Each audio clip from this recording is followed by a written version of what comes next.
Namaskaram and good morning to everyone.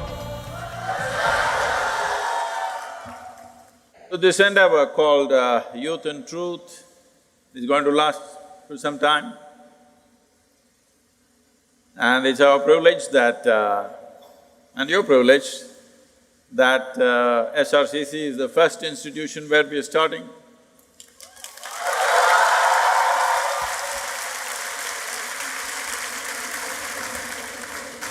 How this came about is,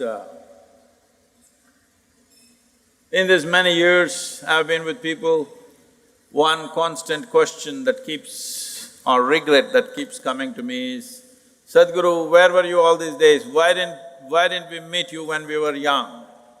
Where were you 20 years ago? Why they're saying this is, the nature of life is such, when we are youthful, there's a lot of energy, but no clarity and balance. When they're old, we don't know whether they'll get clarity, but at least they're reasonably balanced, but no energy. What do you do with balance without energy? You know how to balance on the bicycle, but you don't have the energy to pedal, what's the point? Or you know how to pedal, but you don't have the balance to stay on the seat, what is the point? So, here I am, so that you don't ask me after 25 years, where were you, Sadhguru? Just to fix that one question. Namaskaram, Sadhguru. There is no need of much elaboration as to how much privileged we are to have you amongst us. You can introduce yourself. So I'm Sri Ram. You were born here? It so happens. I'm Sri Ram, I'm a third year BCom honors student. Namaskaram Sadhguru, I am Pranit from Ludhiana and I am a second year BCom student. Namaskaram Sadhguru, I am Riya, I am a first year BA Economics honors student. We all are fortunate to have gotten this opportunity to mediate this event. So when we say mediate, we actually… mediation comes in only when we have a fight. Hello? We don't have a fight, so…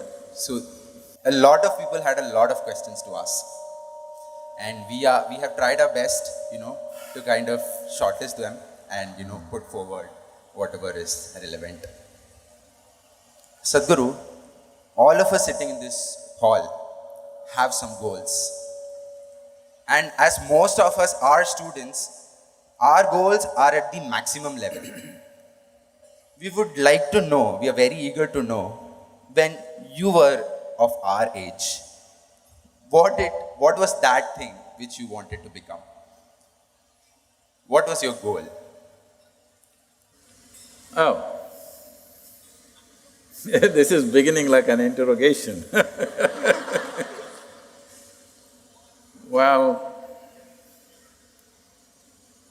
frankly, I had no goal of any kind, to such a point that my father used to, what will this boy do? He's not interested in anything. But it was completely wrong because I was interested in so many things. I was not interested in the things that he was interested.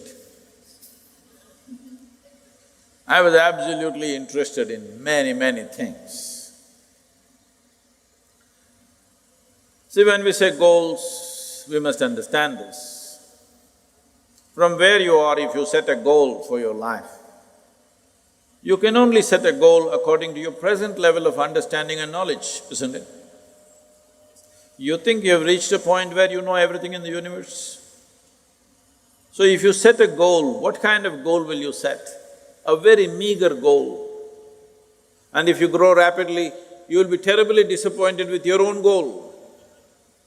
But this has been taught to you in the recent years that you must be goal-oriented.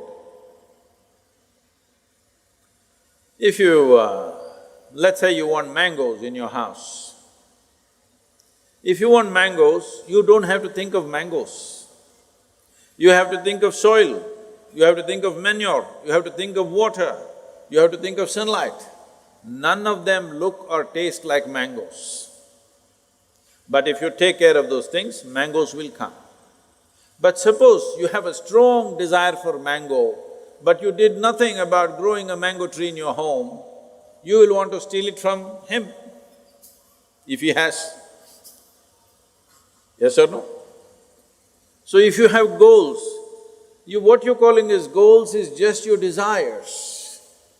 And your desires are just an outcome of the kind of thought process that you have right now. The kind of thought process that you have right now is only dependent upon the sort of data that you have collected right now. In 20 years' time of life, what kind of data do you believe you have gathered to set a goal for life? Not necessary. So, this is something that I'm bringing about. Recently, every year we have this business, we have a business event in the month of November. Many business leaders come, all the top business leaders have been there. 200 CEOs come every year to train with us for 4 days. So last year, one of them was asking me, who's running a major multinational company, Sadhguru, we pick the best from the IITs and IIMs and we keep paying them more and more and they keep asking for more and more. But when I look at your organization, you pay nothing to any of them and it seems to function many times better than our corporation. What is the secret? I said, see, this is all it is. We are devoted to the process. We are not concerned about the goal. We are absolutely devoted to the process. Because of our devotion to the process of what we are doing right now, if you do not do what you're doing right now well, your goal is just going to be a fancy desire, isn't it? Hello? Yes or no? Hello? Your goal is going to be just a fanciful desire that you made up in your mind, and that is not even yours. Your goals are all borrowed from 10 other people. Whatever is the trend today, that is your goal, isn't it? I would tell the young people, don't set a goal. If you have absolute devotion to what you're doing right now, depending upon the times and the opportunities, we will go as far as we go. But if you're always concerned about the finish line and not the step that you're taking right now, you will fall flat on your face, most probably. If you get to the goal, you will be disappointed. If you don't get there, you will be broken. Most successful people on the planet, I want you to just look at it, don't just go by what I say. Just go on the street and watch people, leave the people who are driving bullock cart and this and that. Just watch those people who are driving BMWs, Mercedes and whatever else, okay? Successful people. Just carefully watch them. How many of them are joyfully driving their BMW? Hello? How many of them are joyfully driving their dream car that they worked for? You will see hardly anybody, unless it's a stolen car.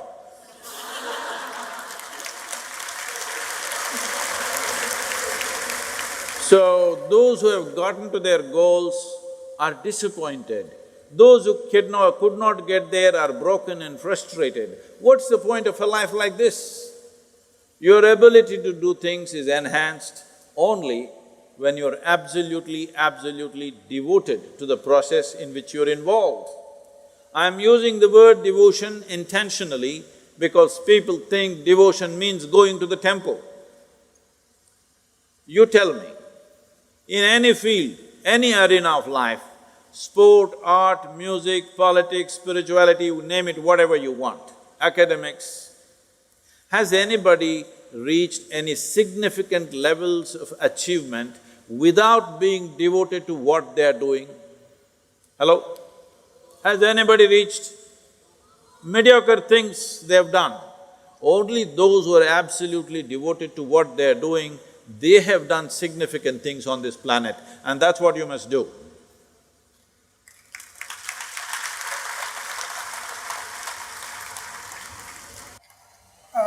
Sadhguru, so as you told us that goals those who achieve the goals aren't that happy, and those who don't have I goals, thought I'll just scare you a little bit.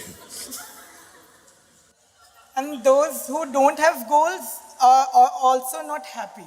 But goals are the starting point. But a lot of No, please, let me correct this. Is goal a starting point or a finishing line, please? Which is it? it's both ways. How is that? How is goal a starting point? Is goal a finishing line or a starting point, please? Please, you must tell me, all of you, is goal a starting line or a finishing line? What is this?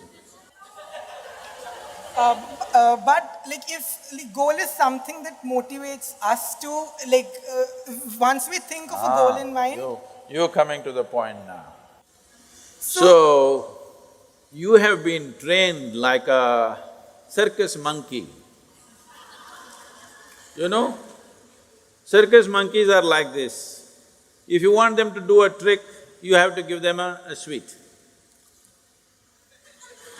Otherwise, I won't do it. One more little sweet. Don't be a circus monkey. I thought we evolved out of being monkeys long time ago. Hello? So, you're only working, what will I get, what will I get, what will I get? What the hell will you get? You'll die one day, that's all.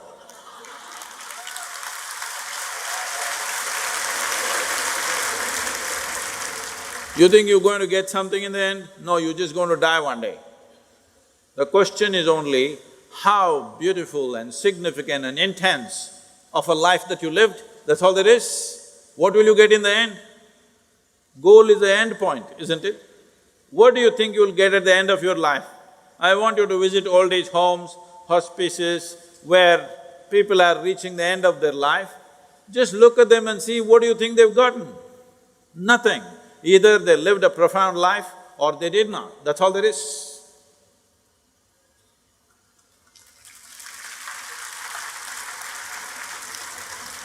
Sadhguru, as humans and as especially youngsters have a lot of desires in their lives. But many a times we all are told that be content with what you have.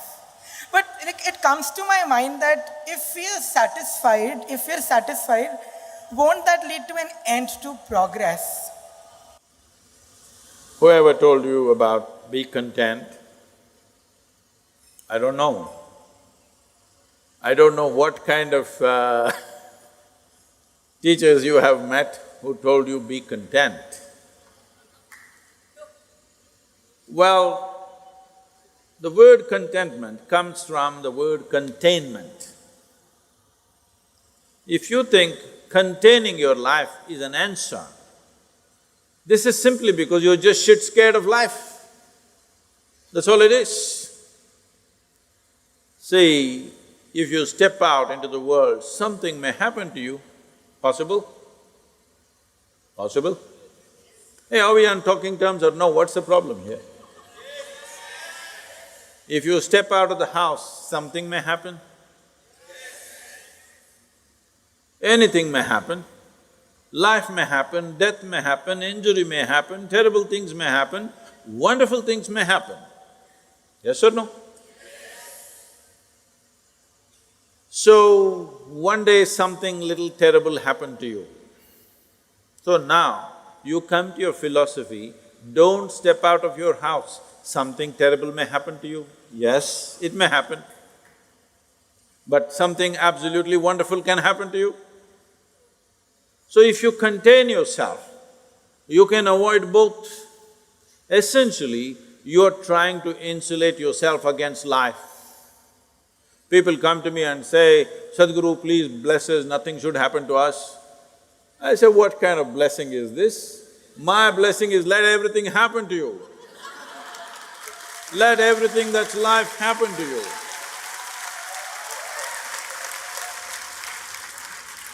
Everything that's life must happen to you. First thing you must decide is, have you come here to avoid life or have you come here to experience life? This is something you must decide. Make up your mind, Please make up your mind right now. Have you come here to avoid life or have you come here to experience life? Well, if you want to experience your life, this doesn't mean you must get intoxicated. If you want to experience your life, that doesn't mean every evening you have to party. If you want to experience your life, you must bring this one instrument that you have to experience life to its highest possible sensitivity. If this becomes super sensitive, this will experience everything in the universe. If you keep it dull and lethargic, you will be right here, you won't know what the hell is happening around you. Yes? So, right now, because people are heavily goal-oriented, they don't know what's happening around them, they are only interested in the finish line. Finish line comes as a consequence of a certain efficient process. Finish line does not come because you desire it. Success does not come because you desire it. Success comes because you do the right things. It will not happen to those who are just desiring it. It'll only happen to those who are doing the right things right now.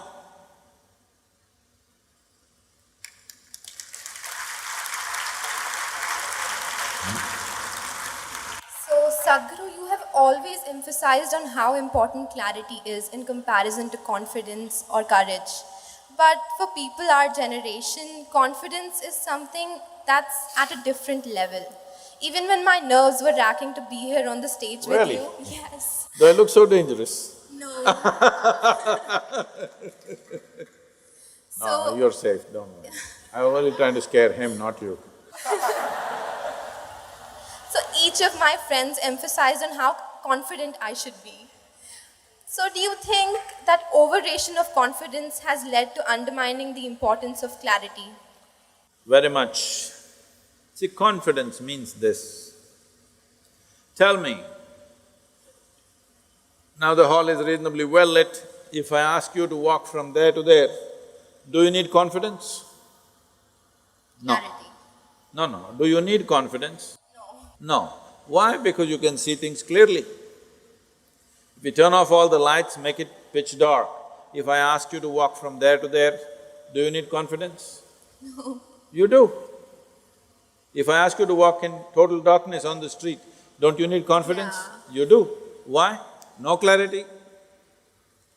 So, somebody thought confidence is a substitute for clarity. You do one thing, let's say you can't see clearly, one of the main streets in Delhi you want to cross. How to build confidence? Well, you can say, Jai Shri Ram and run across the street. Or you can say, Allahu Akbar, or you can say, Hail Mary and run across the street. You may make it. You may make it just by sheer chance or because of the compassion of some driver. But if you try every day, we know where to pick you up. Hello?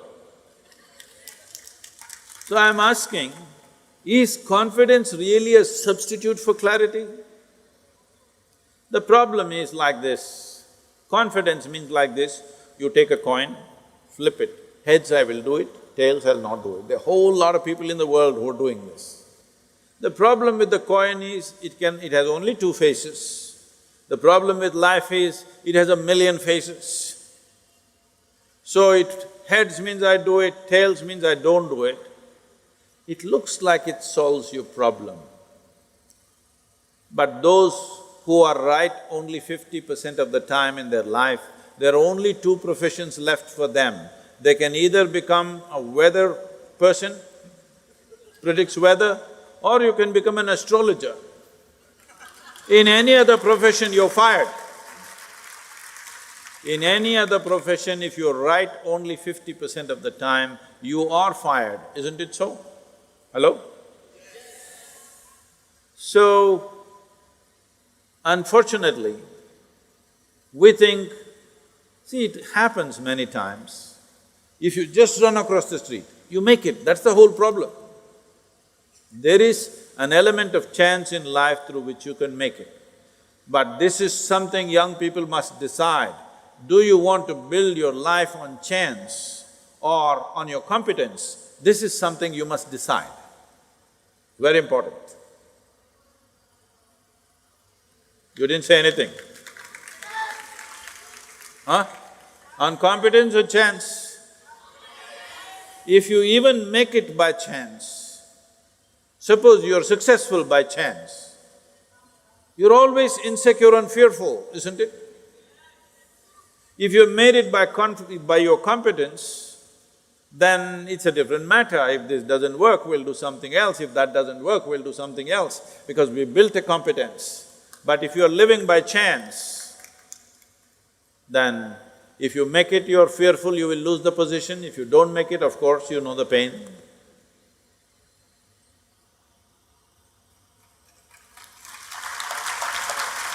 Sadhguru, nowadays we see a lot of young people are in relationships. So a public display of affection, PDA, is quite common and popular among the young generation. And it's very normal for all of us to, hug our friends or kiss our partners openly in front of others. But if we say a previous generation, they consider PDA as something vulgar. So it's very strange that how love offends someone. So my question is that whose outlook do you support? Is it the young generation or your own generation?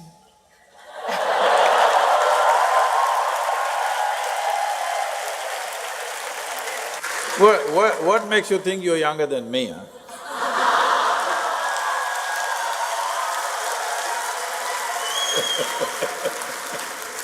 No, I don't agree that you're younger than me. So, there are many aspects to this question. You said today young people have relationships. Unfortunately, you have come to a place where you think that a relationship means it must be body-based, there must be something biological involved. Biology is a part of our life, but the significance of becoming human compared to other creatures is, they are complete biology, we are only part biology. We have other dimensions to us.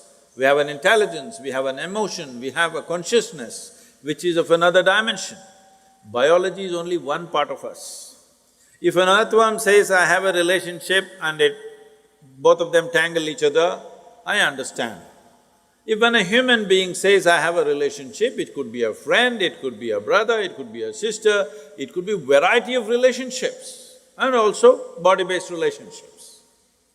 So this thing about using the word relationship only with biological stuff is essentially because somewhere unknowingly, maybe because of internet, you gotten enslaved to America.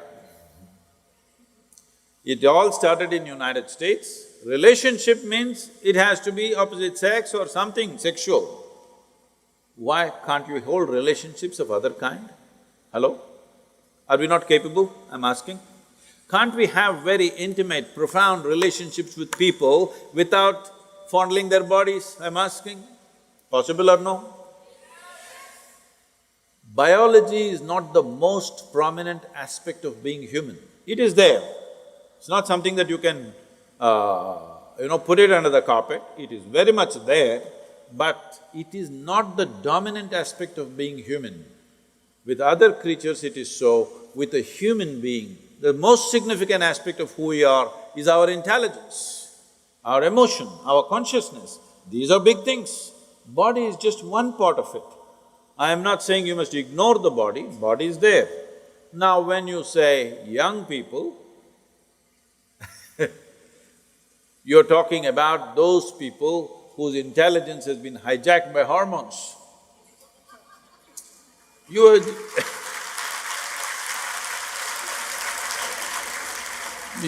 When you were 10 years of age, you looked at people, everybody was fine, they were quite okay.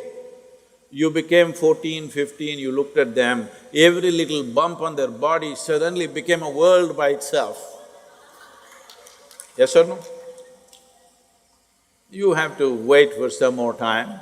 when the hormonal thing goes down, then you look at people, again they're all looking normal. So, it's not a question of right and wrong, it's not a question of morality, it is just a question of priority. What kind of priority do you want to give to your own bodily compulsions? Now, you will see, in Delhi last 3 days I've been seeing, just now when I was coming to your college, somebody in a main street was standing there and urinating. When he feels like it, he does it. What's the problem? Hello? Any problem? No problem, because when you feel like it, you do whatever you want and you think it's your right. He also thinks it is right. When he feels like it, he urinates on the street. What's wrong? Dogs are doing it, donkeys are doing it, cattle are doing it, everybody's doing it. Be natural. This is the philosophy you're talking about. I'm saying there is a certain sanctity to relationships, especially body-based relationships. If you don't maintain that sanctity, it'll become, after some time, vulgarity, definitely. So somebody is seeing it before you, that if you go like this tomorrow, it'll lead to something else. This does not mean being a moral prude, no. But if you don't maintain that sanctity, you will regret that how relationships will become, how much pain they can bring in your life later on, you will see. So you're talking about previous generation, I don't belong to that, nor do I belong to your generation, I belong to the future generations, that's why I'm like this. The previous generation that you're talking about was a generation which came just post-independence. You must understand their reality. They lived as an occupied nation for a period of time. Some of them fought, others slinked around. Whichever way, their ideas of morality essentially was of their masters. It is British prudery that they carried within themselves. Their idea of being right is that they must be in a straitjacket all the time. You don't have to go by that, nor do you have to do something stupid in reaction to that. You must conduct your life sensibly. You must conduct your life in such a way that this will work for you for your entire life in some sense. You do something wacky today and there may be a payment tomorrow. So, why don't you think it through? What is the best thing to do? How much of what to do? Isn't it? How much of what should I do? How much of body? How much of intelligence? How much of emotion? How much of consciousness? In your life you must decide which should dominate your life. Accordingly you conduct it, it's fine. Somebody doesn't like it, they need not see it.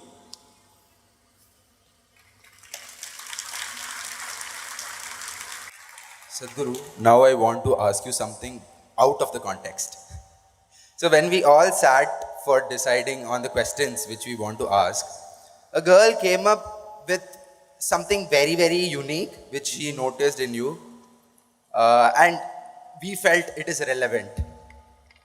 Why is that wherever you go to, kind of preach or talk about stuff, you sit in a particular position, with sandals removed from your left leg up and right leg on the ground intact? Is it your style, or is it the way that one person should sit? Do you still use the Indian toilet? Yeah, Yes. Do you sit in a particular way? Asking you. I'm just asking you, do you? Why? Because the body is made like that. Today, I forget the name of the university, some university in United States made a study and they said, this is the best way to shit. Because your thighs will go into your abdomen and press it out and everything that needs to come out will come out. If what needs to come out doesn't come out, it will slowly raise to your head. Yes. So to perform different types of activity, in the yogic sciences, we observed that certain types of body positions will support certain activity to its best. Or in other words, what is called as yoga. What is called as yoga is another different thing. What is called as hatha yoga, the physical postures, it is about manipulating the body in such a way that you get to a certain geometric perfection, that your geometry is aligned with the larger geometry of creation, so that you're always in sync, you're never off. And how balanced you are, how clearly you see things and how well you do things simply depends on how much you are in sync with everything else around you. Whether it's people or trees or life or just space, are you in sync with it or not will decide how smoothly, how friction-free is your function in the world.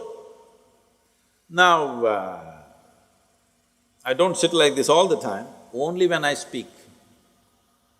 How I am sitting, if I have to explain,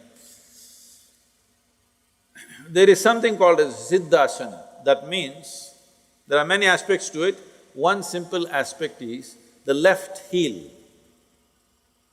The left heel is… there is a point on the left heel that today the medical sciences are calling it as the Achilles. You heard of that? You heard of the man? Achilles? You heard of the man? You saw the movie. You didn't see the movie? Troy? You didn't see? An innocent boy. So, you put your Achilles to what is called as Muladhara or the perineum in your body. If these two things touch, many aspects are cleared out in you for that period of time. Many aspects means your thoughts are clear, your emotions are out, and there is a very clear perception of what's happening around you. You heard that Achilles was killed because an arrow was shot to his heel. You don't believe if somebody hurts your heel, you will die, isn't it so? But Achilles died that way. And there's another person who died that way in India way before him. Yesterday was his birthday, Krishna Janmashtami. He also died this way. What this is trying to tell you is, they were killed in an expert way, not just slitting your throat or breaking your head, but just putting a point at the Achilles, so they had to die. So there is a certain system, energy system in the body. If that point of Achilles is in touch with your Muladhara, when you sit like this, there is a certain balance, that you don't take any sides. See, all of us have our own opinions, ideas, ideologies, stuff, our own experiences of life. Your own experiences of life and imprints that you have taken in your mind influences everything that you see. You like this person, you don't like this person, you love that person, you hate this person. All this is because you're constantly taking positions of your own. But if you really want to know life, the most important thing is you don't take any position, you're willing to look at everything fresh every moment of your life. Absolutely fresh, every moment of your life. This is very difficult for people to understand. People who have been with me for 35 years, every day they are with me, working with me, doing so many things. I still don't have a single opinion about them. Only when I need to do some work, I may look at their competence and stuff, but I don't have a single opinion about anybody who's around me for such a long time. By now you should have formed your opinions, but I don't, because that is the essence of spiritual process, that we constantly looking at every life as a possibility. There is of course a distance between possibility and reality. Some will have the courage and commitment to travel that distance, some will not have the courage and commitment to travel that distance. But every life is a possibility. If you want to keep that possibility open, you never ever form an opinion about anybody of any sort. Good, bad, ugly, you don't form these opinions, you simply look at them right now. How are they right now, this moment? That's all that matters to me. How you were yesterday is not my business. How you may be tomorrow, let's see. Tomorrow must be created, not concretized right now, isn't it? It's a certain geometry of the body. If you manage the geometry of the body well, you must… I'm telling you, right now, people, the Western cultures are going about propagating yoga is another stretching exercise. Instead of that, you can do Pilates, instead of that, you can do boxing, instead of that, you can play tennis. See, if you want to be just fit, go run somewhere, climb a mountain, play tennis, do something. Yoga is not about fitness. Fitness is just one consequence. The important thing is to get the right geometry of life, because physical universe is all geometry. Now this building is standing here, whether how long it will stand, whether it will fall on our head today or will it stand for a long time, essentially depends on how geometrically perfect it is. The same goes for the body, the same goes for the planetary system, the same goes for the universe, the same goes for everything. Planet Earth is going around the sun, not with a steel cable attached to it, just perfection of geometry, isn't it? If little off geometry, if it happens, it's gone forever. And that's true with you also. If you go off your fundamental geometry, you're gone. It's very important at an early age, you do the right things to bring a right sense of geometry. Now you become competent to go through life. Those people who are thinking only good things should happen to them, obviously they're unfit for life. Because if you do not know how to go through harsh situations well, joyfully, then you will avoid all possibilities, isn't it? You will avoid all great possibilities of life simply because you want to avoid a little bit of difficulty. Only when you're geometrically in a certain state of congruence, then you're willing to go through any situation, no matter what it is. Sadhguru, jealousy is always considered as a really cynical emotion. But to be honest, for me, it has worked so well. What did you get to do? It motivates me. So every time my friend learns something new, I just get this innate urge to perform better. And it's probably why I've landed up in my dream college. So, do you think that jealousy is actually a negative emotion, or does it motivate you to do better? See, these days, fortunately, it's gone. When we were growing up, especially Diwali is coming, when Diwali comes, in small towns, one of the fun that people have is, they will make a can full of, the firecrackers and tie it to a donkey's tail. When it goes dum-dum-dum, poor donkey runs all over the place faster than a horse. You think that's the way to motivate life?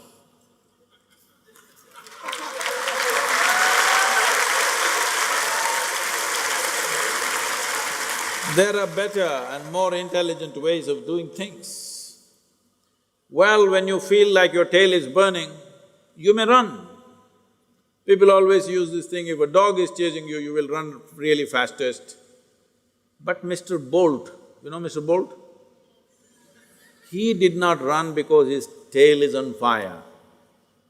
He runs because he prepared his legs and lungs in such a way, whichever way he runs, he is faster than everybody. Hello? Isn't that the way to run? You want to run because a dog is chasing you, you want to run because your tail is on fire, is that the way you want to run? No, that's not a pleasant way to run. See, one thing is important that you run fast. Another thing is that your experience of running is fantastic. Isn't that important? Hello? Well, you got into your dream college, but it could be hell, 3 years of hell, who knows? Is it not important that these 3 years are a fantastic experience for you? Huh? Not important? Running is not the only important thing, how you experience it, what comes out of it tomorrow. Suppose we ran because our tail is on fire, now we understand the only way to make people run is to set their tails on fire. How much damage we will cause to everybody? And I've seen these donkeys running faster than a racehorse because they're terrified. That's not the way to run. Please don't do that to yourself, not anymore, okay? Now the dream has come true. Sadhguru, now that we talked about her dream college, I take the leverage of putting you in a situation. It's okay, you were born here, so it's all right. Suppose you are a third-year student at SRCC. So most of the third years would join me in the mindset that this is the time, where we have a lot of options. We can opt for placements, or we can do higher studies, or we can pursue CA, etc., etc. But at times it happens that our vision or our goal about life is different from that of our parents. Have you ever come across a situation where your goals are not in line with your parents? And is it okay to, kind of go against them? See, they had goals and goals, I had none, so I never came across such a thing.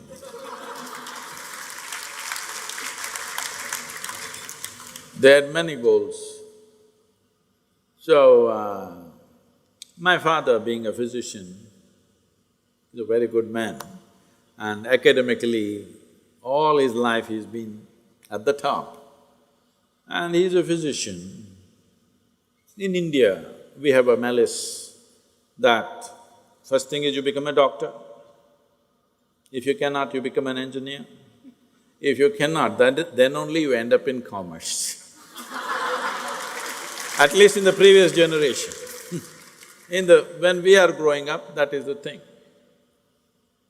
So, obviously his dream is, I should become a doctor. I hope he's not on the web listening to me. Because he studied in such a way that he didn't study because for him it was a passion. He lost his mother when he was 4 years of age and she died of tuberculosis. So though he's from a very large business family, he committed that he will become a doctor because somewhere a 4-year-old boy felt that if there was a good doctor, the mother would have lived. So he committed that he wants to become a doctor. For him, being a doctor was not a profession, it was like his religion. He lived like that. So naturally, he wanted all the 4 siblings, all his 4 children rather, to become doctors. First one didn't become, second one didn't become, third one didn't become, I got caught. At the age of 10 or 11, I clearly told him, see, one thing is I'm never going to be a doctor. Please don't pin your hopes on me. He showed me all his notes, piles of notes that he has kept about his studies. He said, I've kept all this so that one of you will become a doctor. Well, all 3 went different ways and me going nowhere. I'm only interested in biology, means I'm interested in the jungle, not in dissecting something, just looking and observing things. So, a time came when I finished my… This is not a good example, you're asking me questions, okay? I finished my what is today called as +2, is it? What do you call this? 12th. At that time it was called as pre-university course. I finished my 12th standard and I decided I will not go to the university. By then I had cycled across southern India, I had seen more life than most people would have seen. I had done some small tradings of this and that and earned a lot of money. Lot means in those days, a few thousand rupees. Maybe I had 50,000–60,000 rupees when I was 17 years of age. All rolled up, I didn't know what's banking, so rolled it up and put rubber bands and hid it all over so that my brother doesn't steal. So, I have a lot of money and I have a bicycle and I want to go to Moscow on my bicycle, I'm preparing for that. So I'm not going to the university for sure. In this family, you if you fail, there's an advantage, you don't go to the university. If I knew that, I would have just failed. But the problem is I had passed. So I said, I won't go to the university, I will educate myself. He said, what? Not going to the university? I said, no.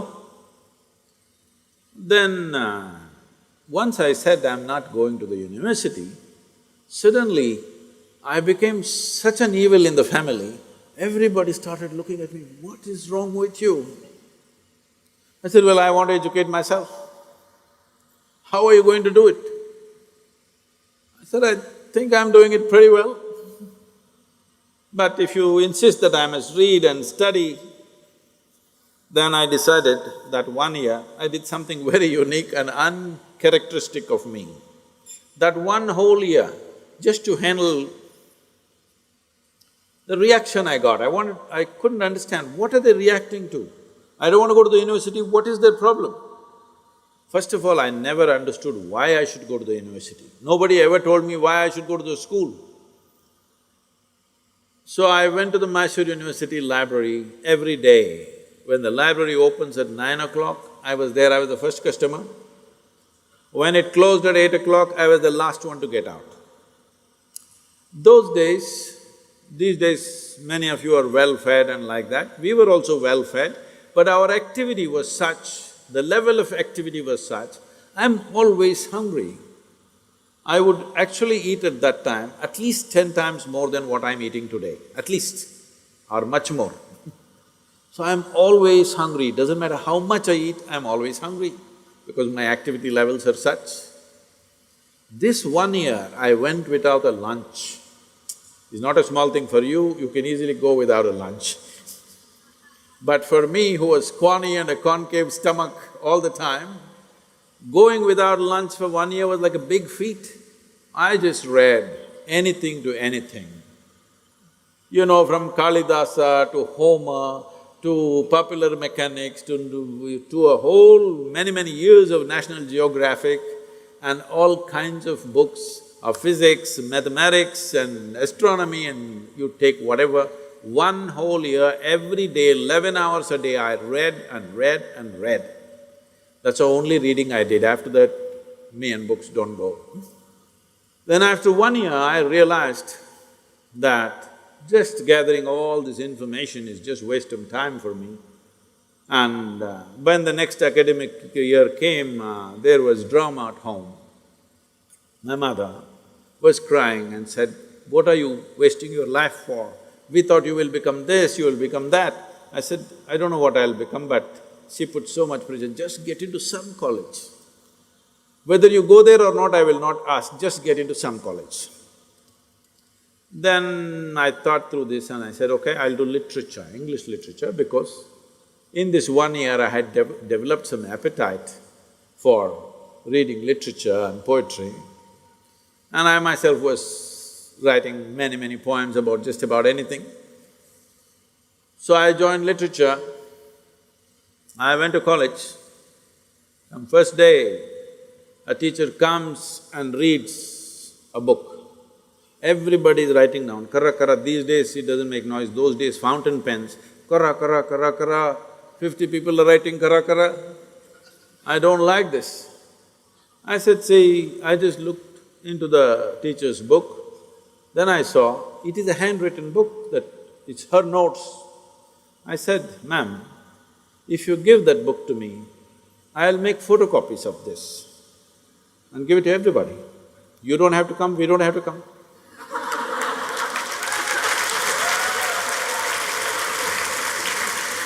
But if you want me to come here, I have 1,000 questions. Not 1,000, I have millions of questions, like a dark cloud, it's hanging around my head.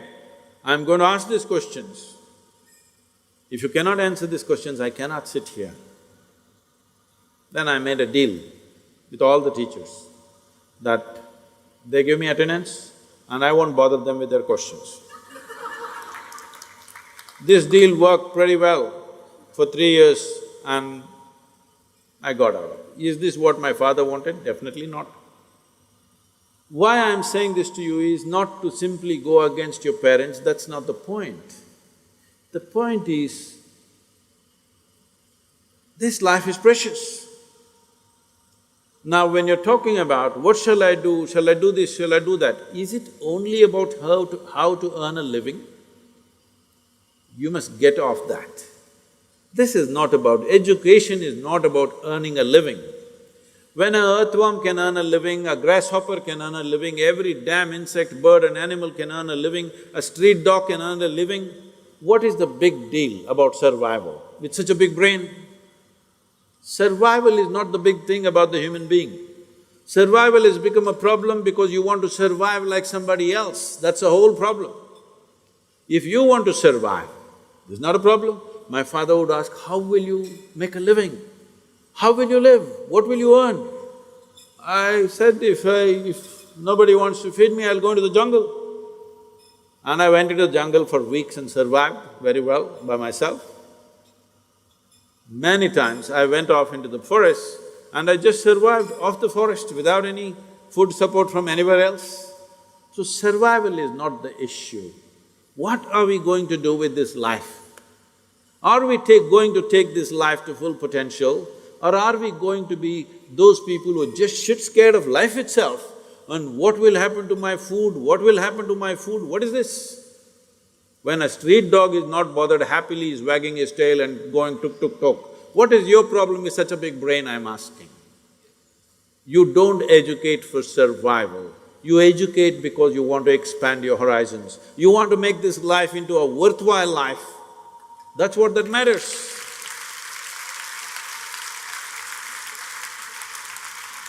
So will it be in conflict with many people? Of course it will be, because they think you won't make it. I must tell you this now that you asked this question. This was almost 34 years ago.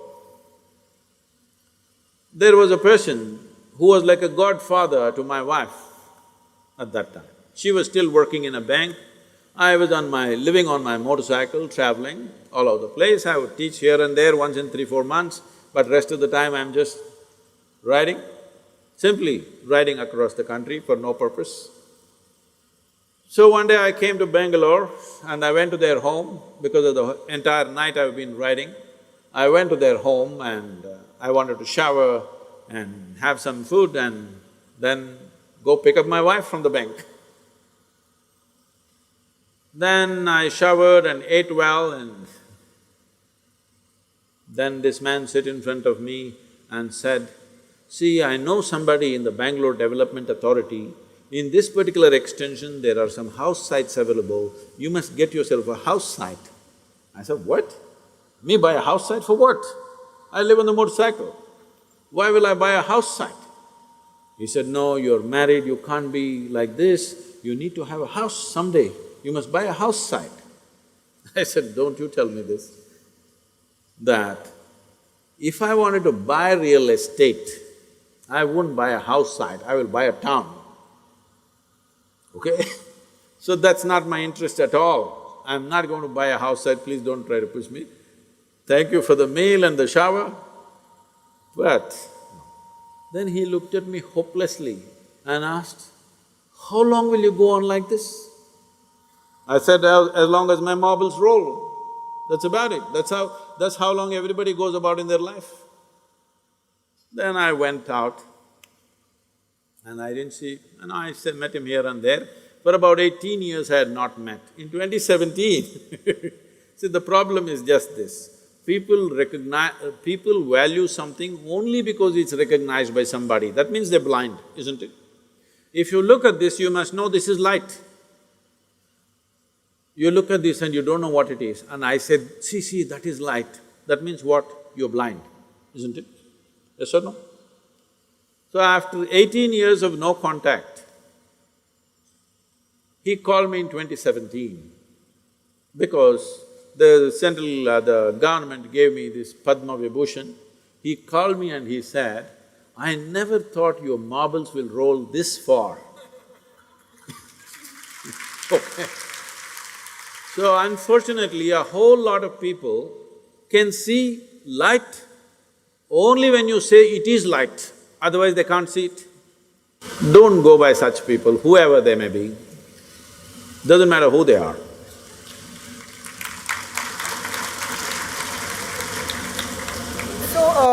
expression of opinion and expressing yourself out is a fundamental right given to all the citizens of the country. And we youngsters born in the era of social media are not at all hesitant about expressing our opinions on social platforms or with anyone.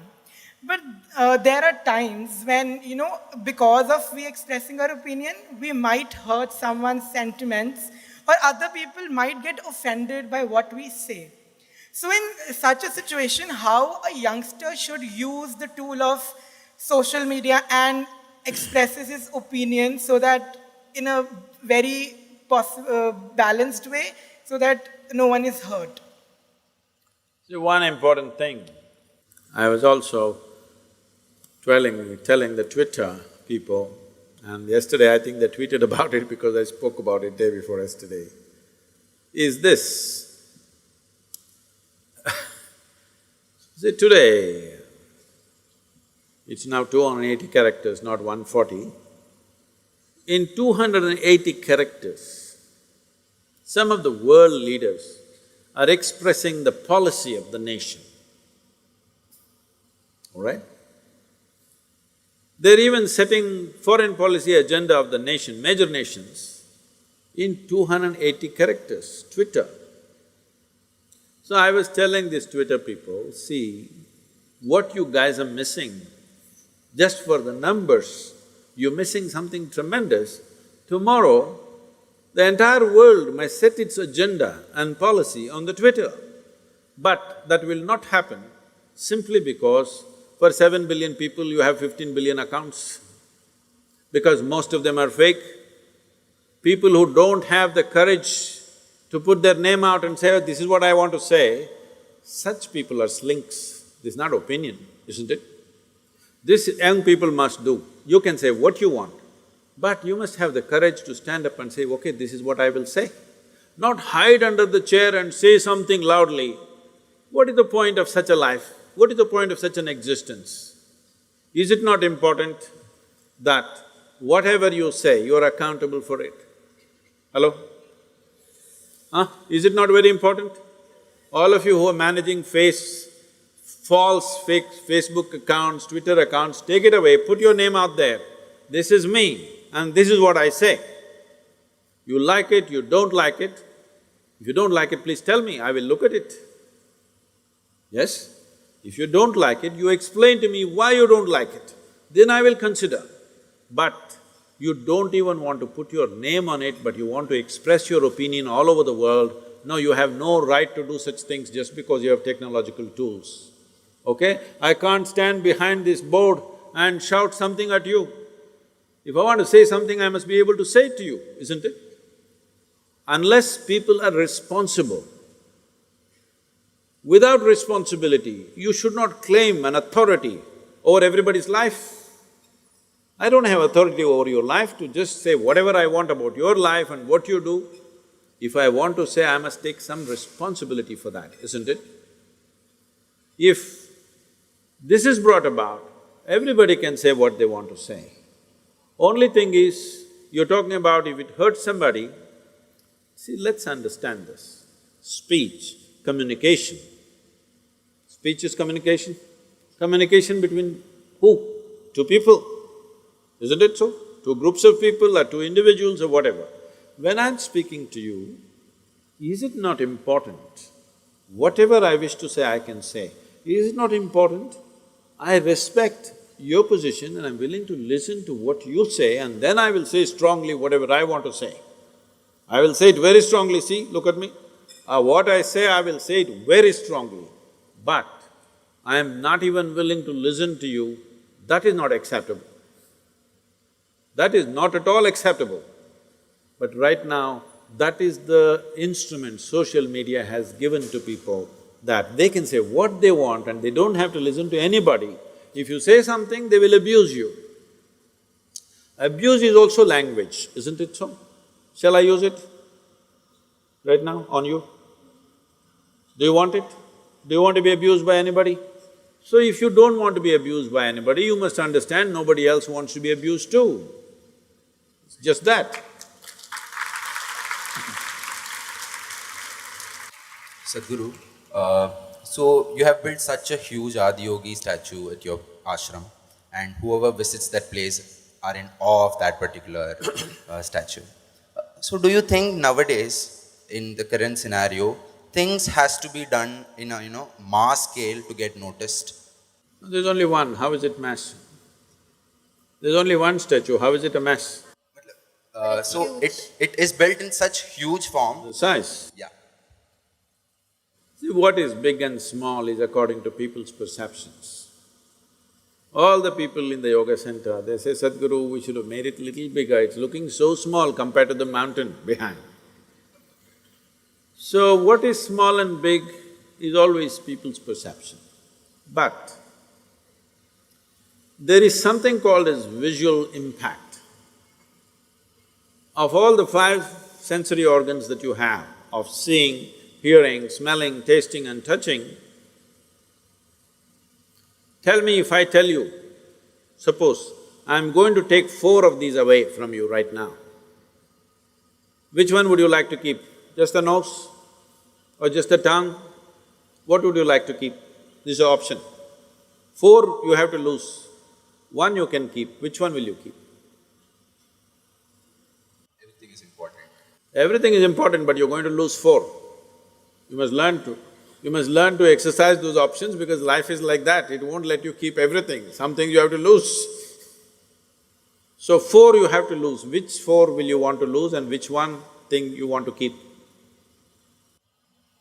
Can you just tell the five? Either I'll take off your eyes or your eardrums or your tongue or your sensation or your nose. Which one thing you want to keep, tell me. Eyes, of course, because of five sensory impacts that you have upon you, visual impact is the largest impact for you right now. But let us say you were a dog. I'm not saying. I don't think dog is anything derogatory, I think it's a great animal. If you were a dog, if I asked you this question, you would say nose. Because his food, his survival happens because of his nose. But for a human being, the visual impact is the largest impact. So, in that sense, it is not about the size of the Adiyogi, it is about the geometry.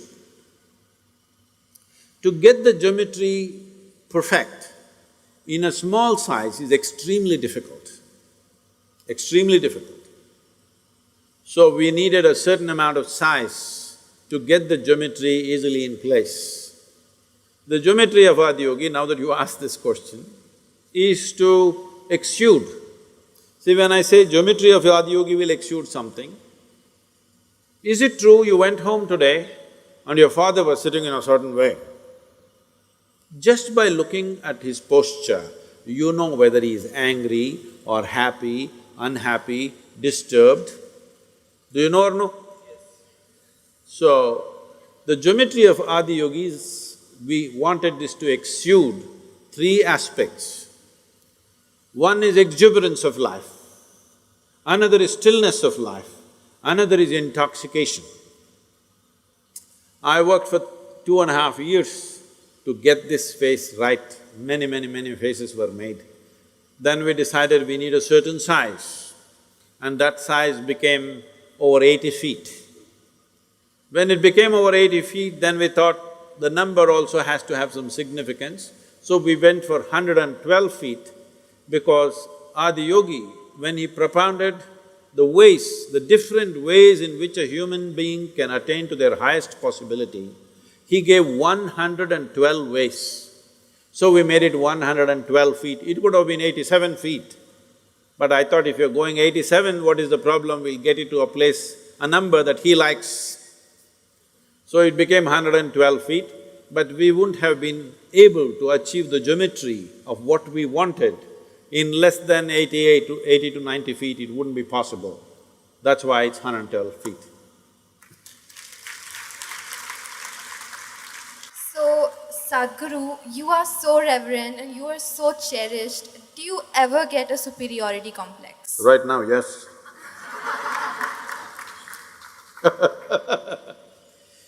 See, The question is not about superiority complex, inferiority complex, poverty complex or wealthy complex.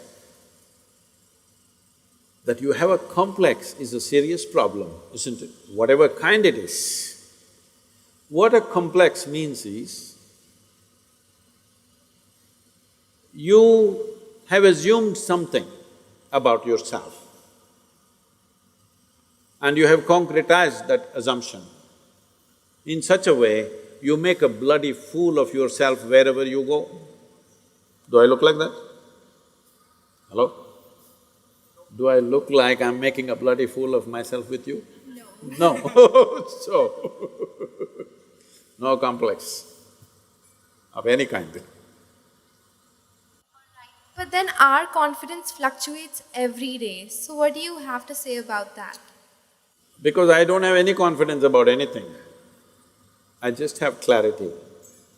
People think I have knowledge. No, my head is empty.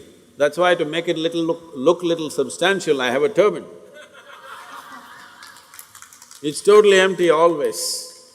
But I have clarity. Clarity means what? You see things the way they are.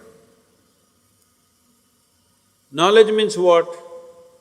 You have fixed information about everything. If things have changed, you will not see it the way it is. That's as good as being blind. See, people think owls are blind. It's not true. Their vision is far more sensitive than yours. But because of sunlight, they're blinded because it's too much. Suppose, what is the power of your glasses?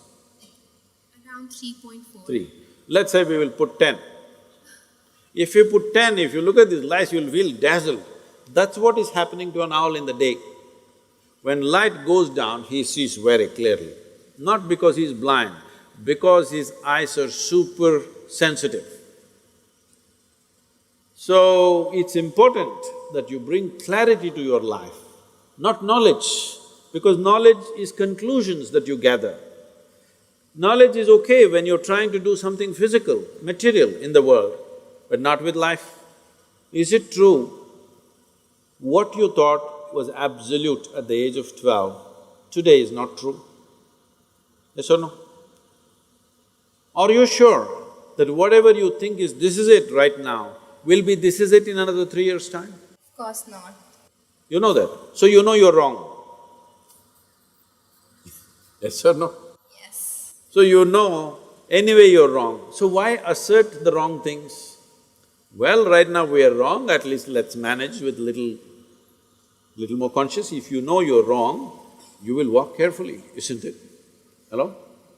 But you think you're absolutely correct, then you will do stupid things and you blunder around the world.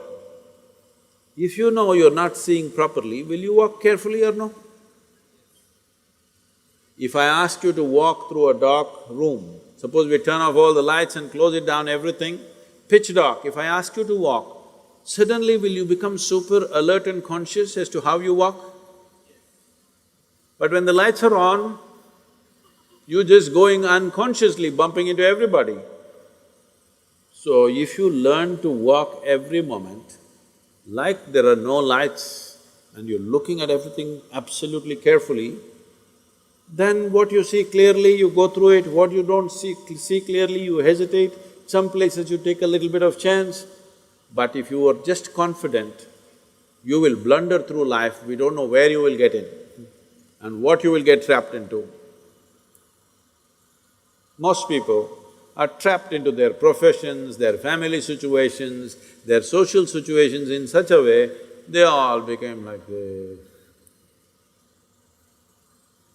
Yes, already I'm seeing, not just older people, youth have become like this. What will happen to me at the end of my life? What will happen to me at the end of my life? I'm already revealed the secret, you will die. Hello? But Sadhguru, if this happens, what to do? If that happens, what to do? All those things will happen. It's not that everything will happen in your life the way you like it, things will happen in the way you don't like it. It once happened, Shankaran Pillai got fired from his job simply because he asked a question, Smoking or non-smoking? How can you get fired for asking such a simple question? Smoking or non-smoking? He asked and he got fired. Because what he was supposed to ask was cremation or burial. You're not getting it.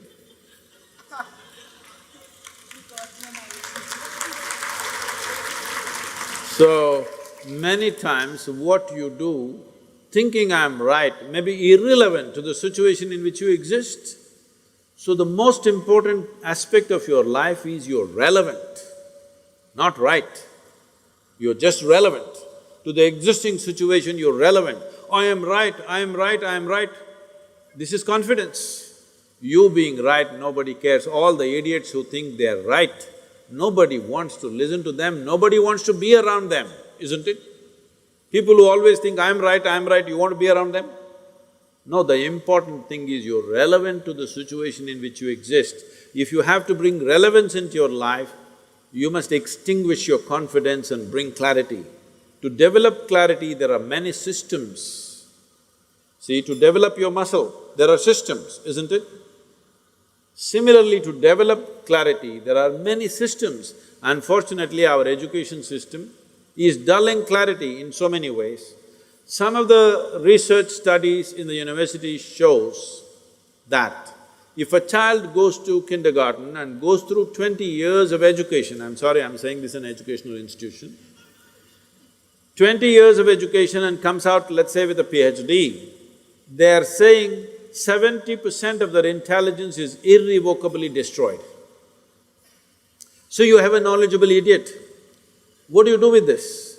Well, you can impress people by throwing information, but this whole game of impressing people, throwing this information and that information around is all going to go because that Google lady is better than any of these idiots. Hello? It's really amazing. I am just traveling to wherever, let's say I'm flying to United States or Africa or somewhere, I just ask, what is the morning temperature in Entebbe? I'm landing there.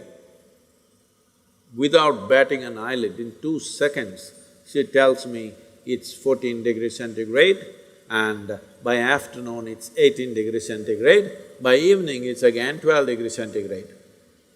Who could ever say this? Hello? She may not be perfectly right, but she's almost there. So, people who are carrying a basket of information on their head and feeling superior, I want you to understand this in this country and everywhere else in the world. In not the previous but the previous generation, somebody who could read a book was seen godlike because everybody else was illiterate. And people thrived simply because they can read the Gita or the Bible or something else. They thrived simply because they can read. But once everybody can read, we are ignoring those people completely. Yes or no? Hello? You are falling asleep, I think. This is not a commerce class. So, people who are carrying information and feeling superior, they will all be made into nothing in the next 15 to 20 years' time. Once artificial intelligence becomes all over the place, information will mean nothing because it'll be available everywhere. By then, you must be competent to do something beyond information. This is why I'm with you.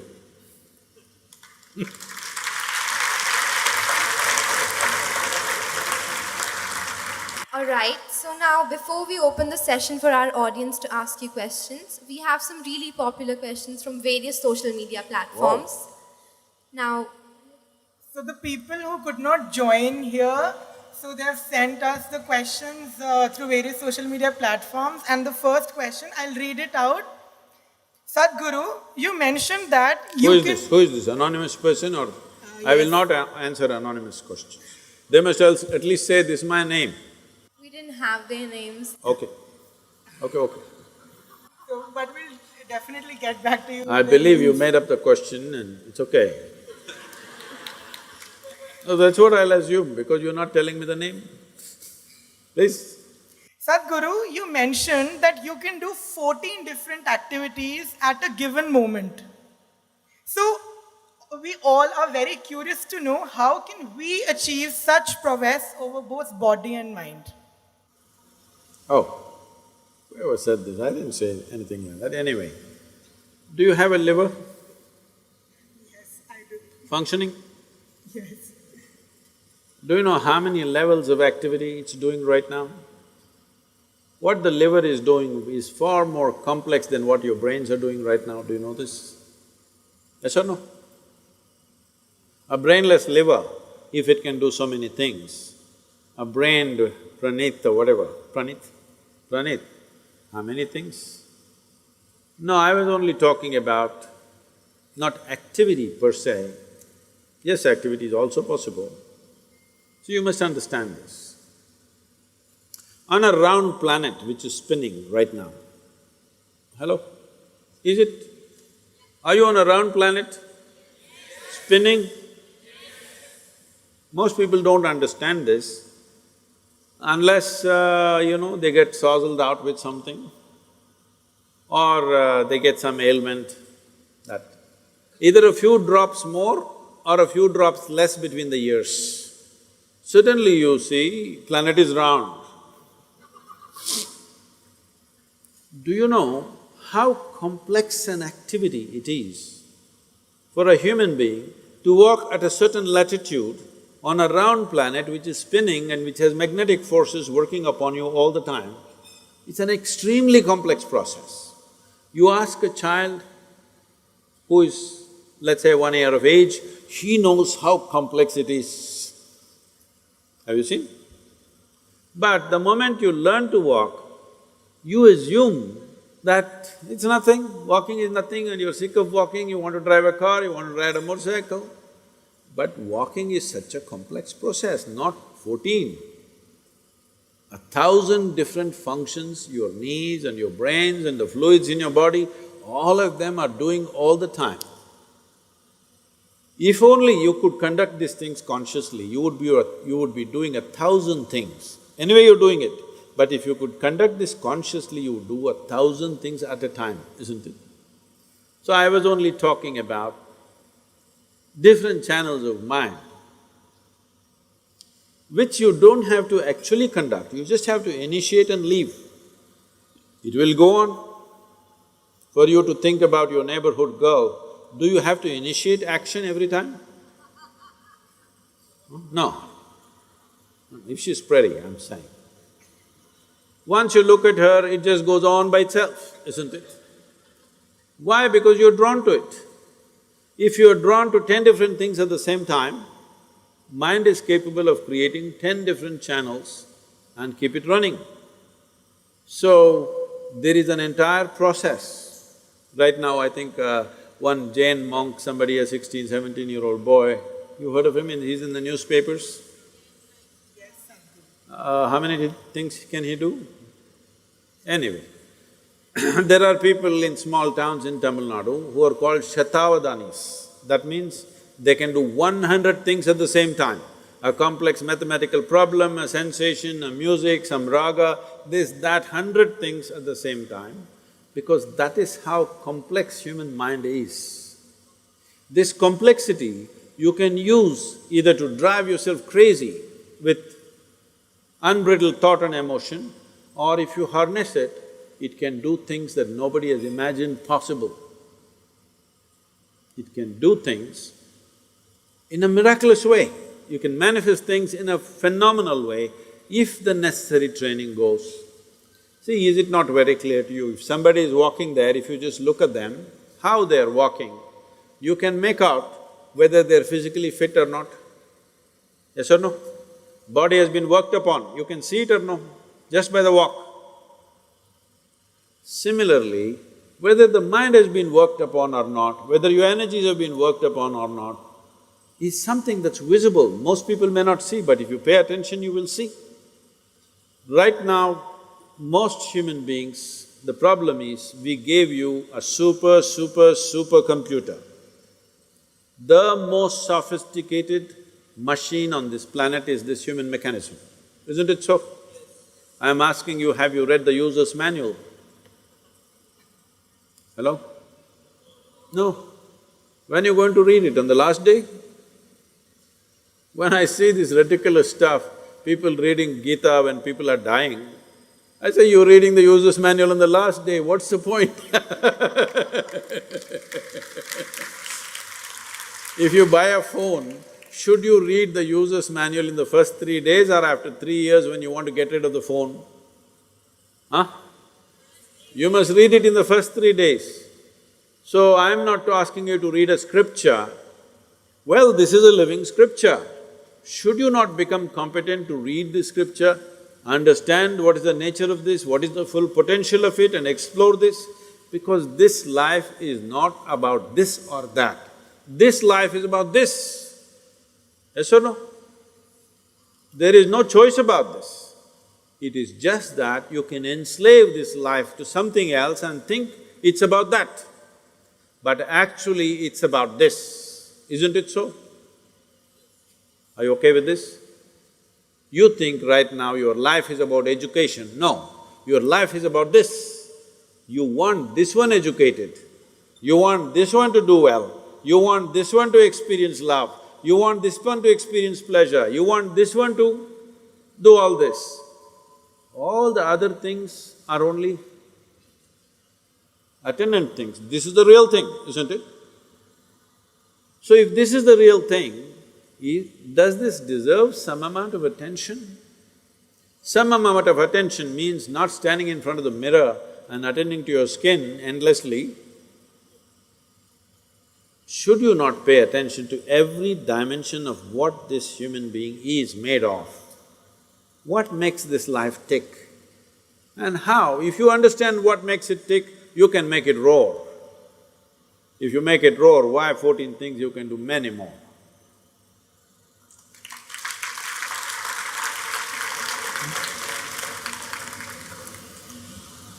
Guru, the next question which we have, I'll just read it out for you. It is believed that Srinivasa Ramanujan could write mathematical equation as is he had access to the whole universe. He also says that Goddess dictates him those mathematical ideas. How can I reach to that state? That is the question. First you must find a goddess, huh? You interested in this question? Hello? I want to hear whatever I hear loudly, I'll go by that.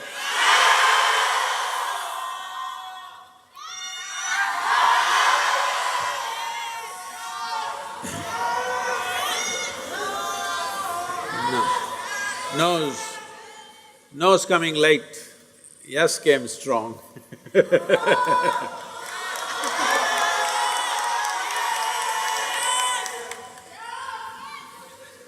All of you, do you use a phone?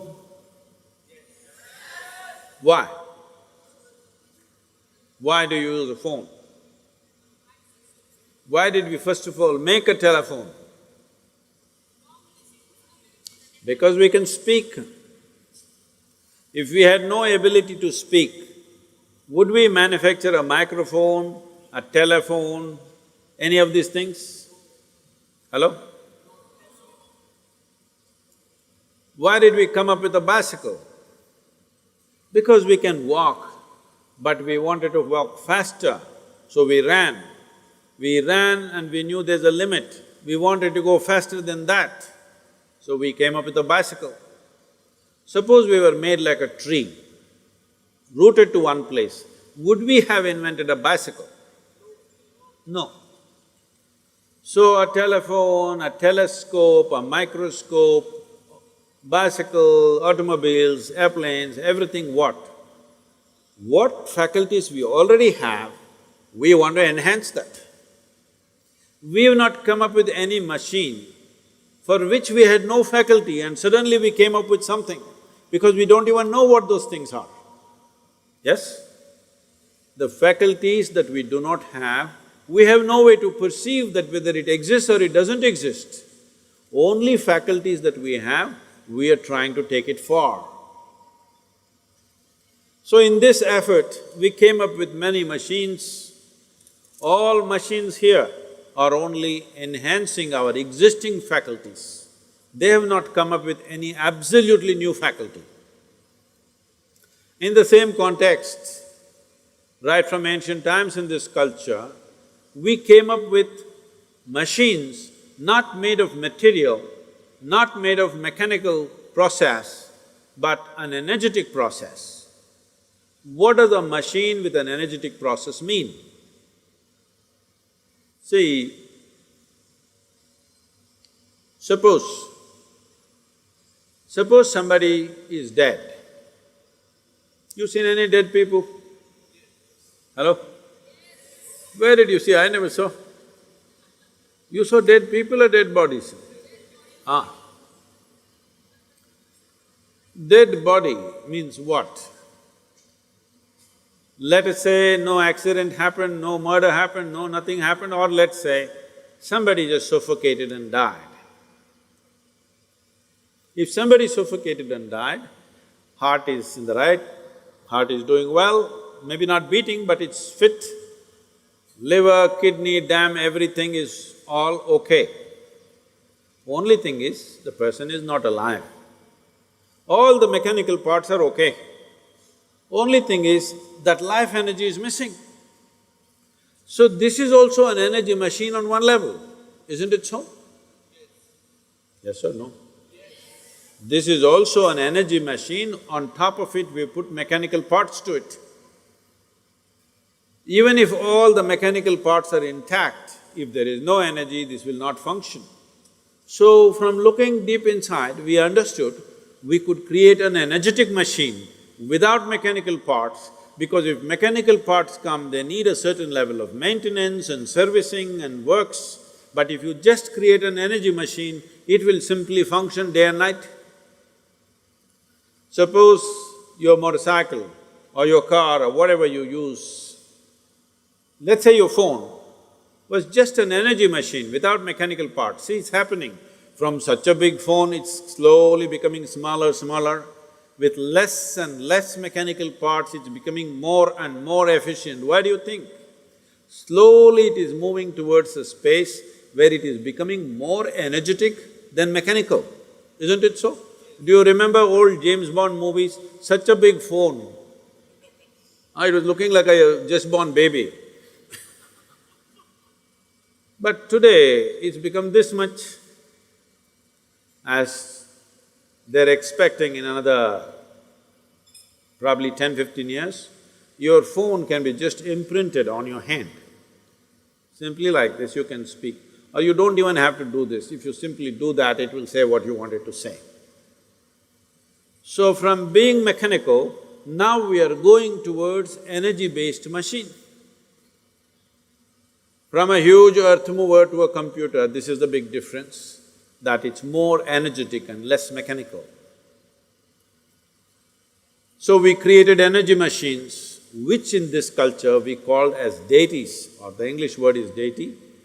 Generally we call them as murtis, that means a form. A form which has a certain ability to do certain things, energetic forms. So some different forms are like windows to the existence, you could open up different dimensions. All this is forgotten, made into absolute nonsense today in the form of superstitions, but otherwise, it was clearly prescribed. Because today people get identified with this or that, they think their gods are about belonging to them. No, these deities, God is the wrong word for this, these are deities or murtis, these were created with a specific purpose. If you want intelligence, you go to one kind of deity. If you have fear problems, you go to another kind of deity. You have love issues, you go to another kind of deity. You have prosperity issues, you go to another kind of deity. Like this, they made energetic forms, which you must learn to use. These are not places of prayer, these are not places of worship. These are places where you learn how to use the machine for your benefit. They were built in various forms and various capacities. They were also connected to people's genetic information, which we called as Kuladaivas, where only for that genetic pool it will work. This is a very complex process. So Ramanujan comes from the south. Why I'm specially mentioning the south is, these things were there everywhere in the country, but the northern belt of this nation has taken too many invasions, too much disruption. South south of India, so we've been very well protected. Even today we maintain many things. We never had major disruptions as the north had. Because of this, certain sciences are still alive and active, which could produce a Ramanujan. Ramanujan spoke about black holes nearly 100 years ago or more than 100 years ago, when there was no concept of black holes. He made mathematics for black holes when there was no concept of black holes. Science always progresses like this, first the concept, then the theory, and then the mathematics. But he made the mathematics first, before there was a concept, before there was a theory. And when they asked him, he was sitting on his deathbed and simply pouring out mathematics, notebooks and notebooks of mathematics, simply pouring out. People asked, where is this coming from? What is this? He said, my Devi bleeds mathematics.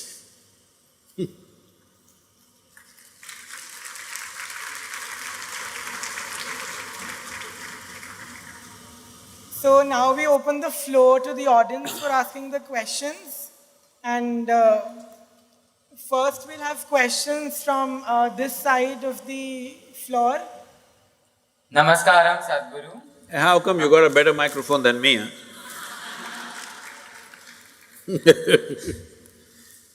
My name is Azim. I am a first year student pursuing BCom honors.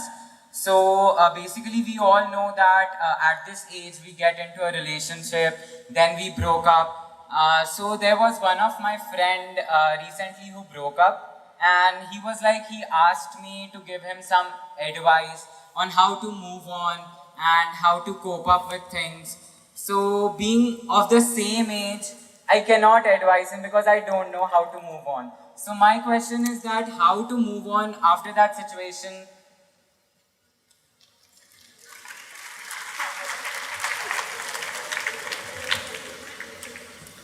Well, somebody else has moved on. Even if you stay in the same place, distance will happen. See, let us understand this in terms of life, not in terms of trend, not in terms of morality, not in terms of right and wrong, but in terms of life. When I say in terms of life, Azim, do you remember how your great, 10 generations ago, how your grandfather looked like? No. No. But his nose is sitting on your face. Yes or no? Yes.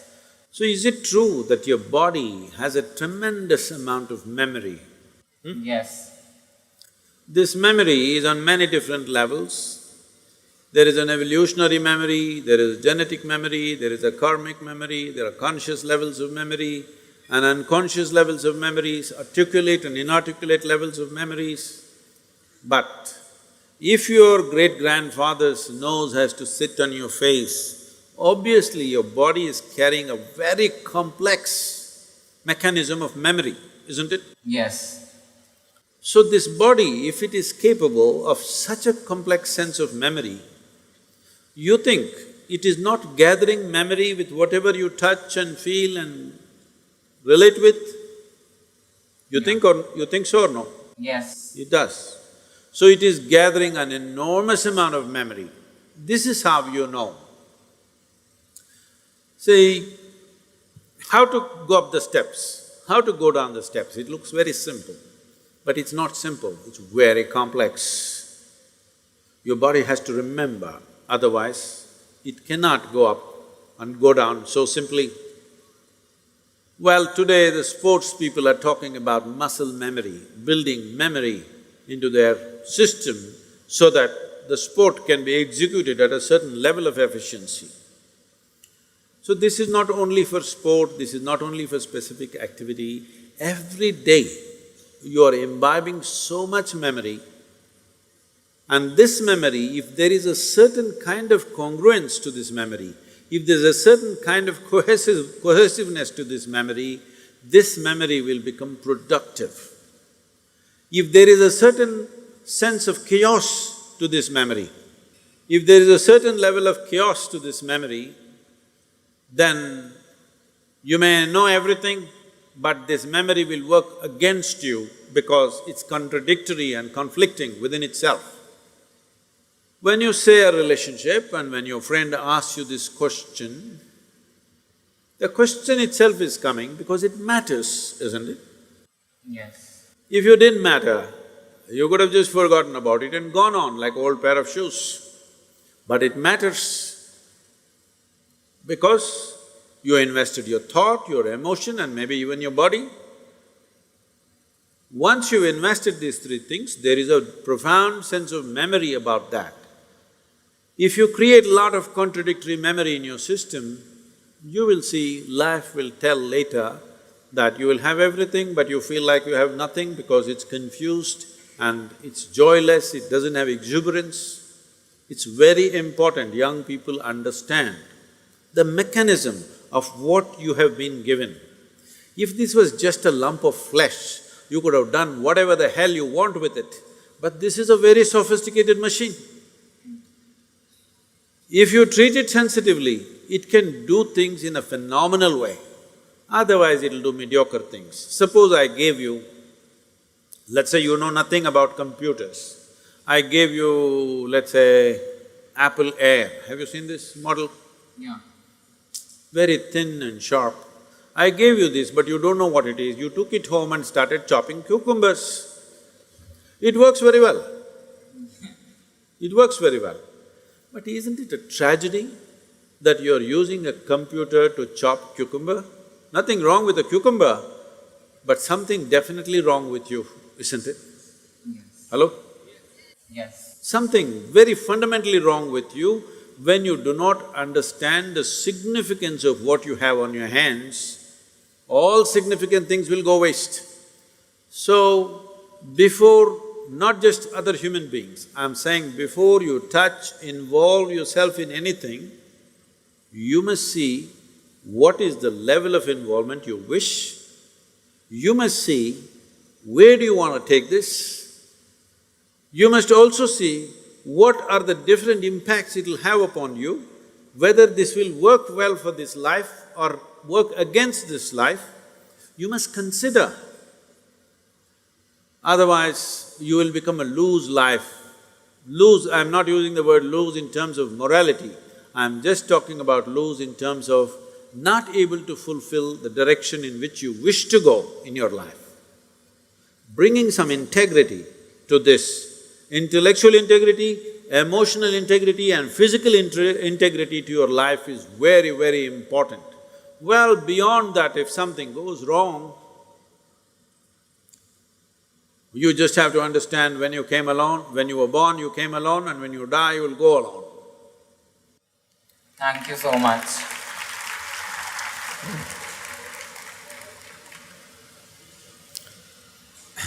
This girl, she can't live without asking the question, please give it to her.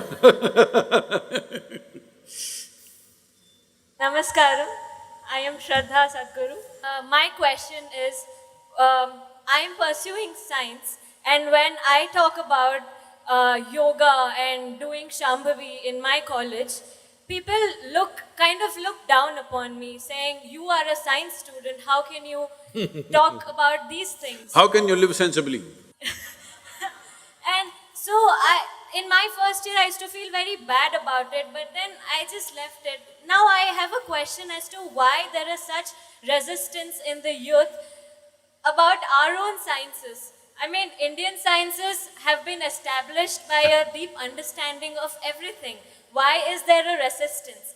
And if is it important that we convert this resistance into acceptance, or at least, tell them not to disregard it without having explored it in its complete sense? And if so, how do we integrate inner sciences into the current education system that is in place? Thank you so much.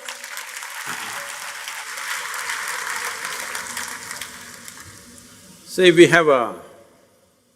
unfortunately today, we have a constipated perception of what is science or what is scientific.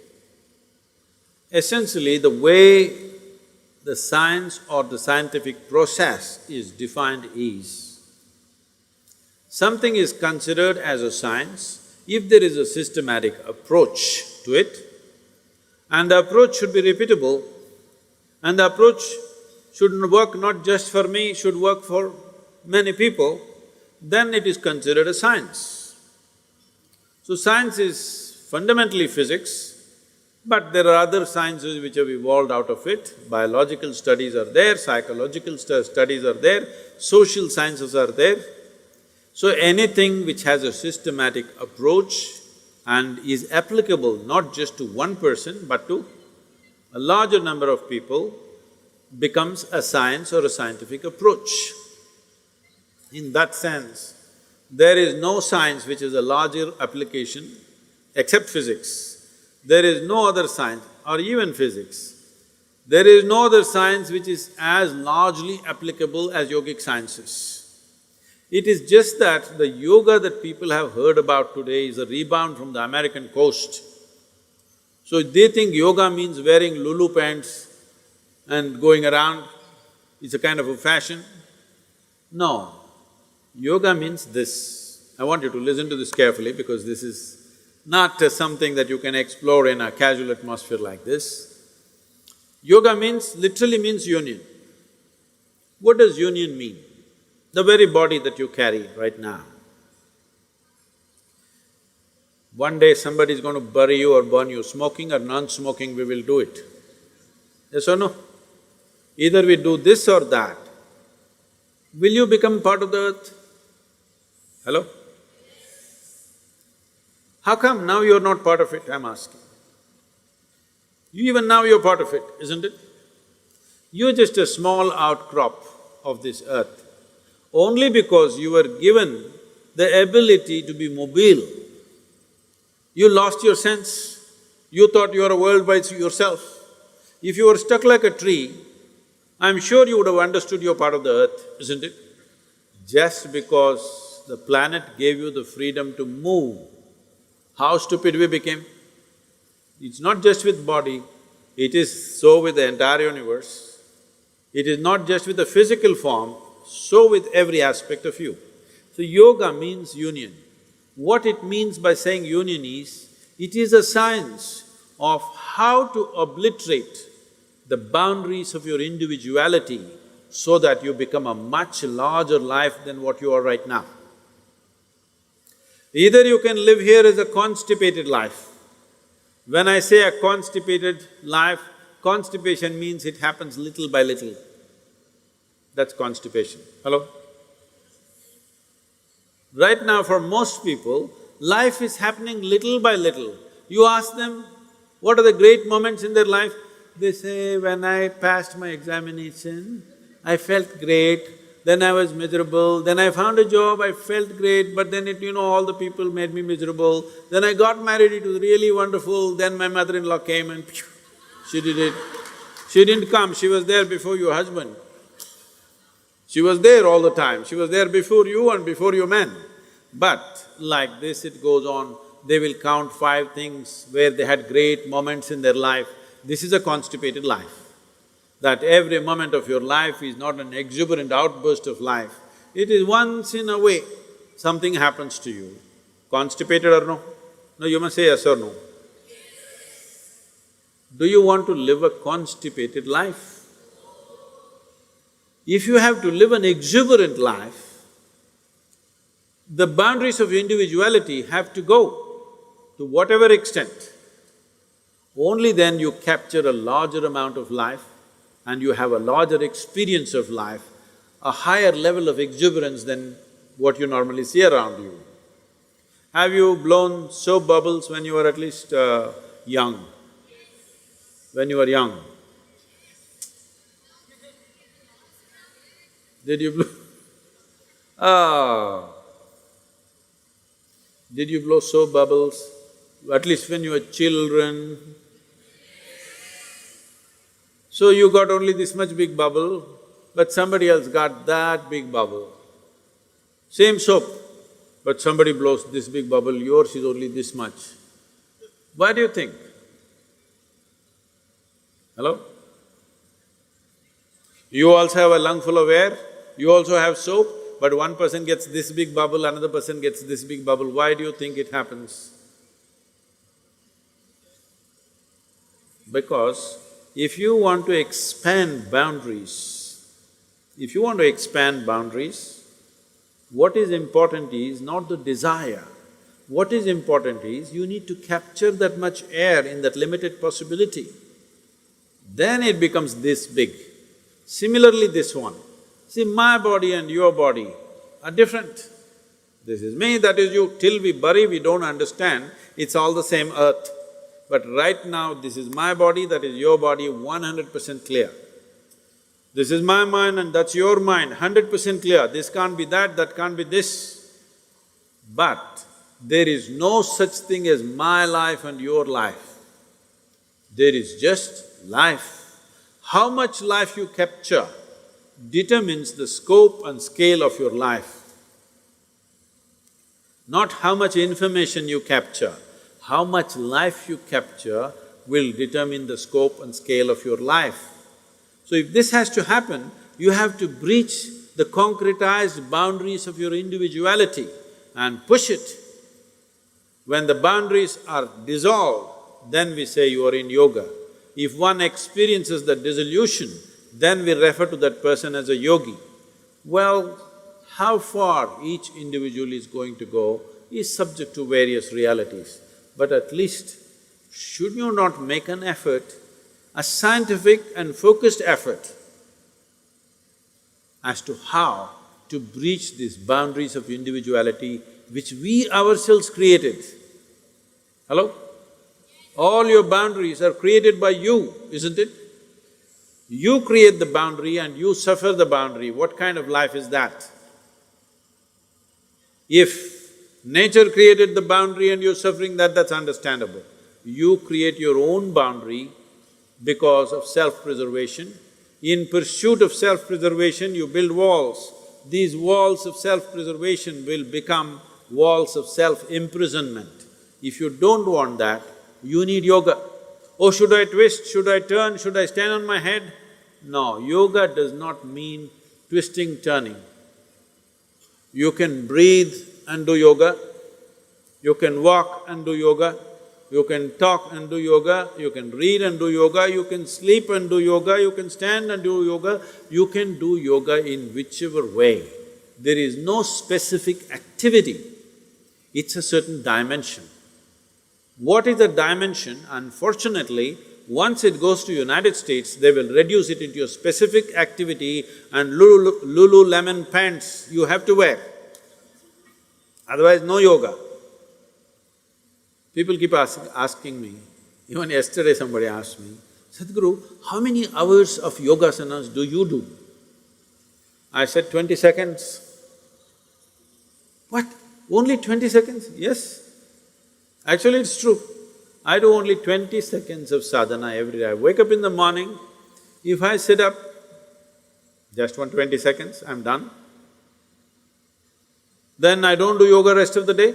No, I live yoga because my entire life is to constantly wipe away the boundaries within myself and within everybody else. This is yoga. What we're doing here is yoga right now.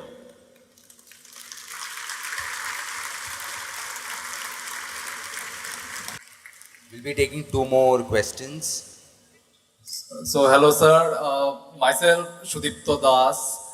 So I saw one of your videos on what a 20-year-old should do in life.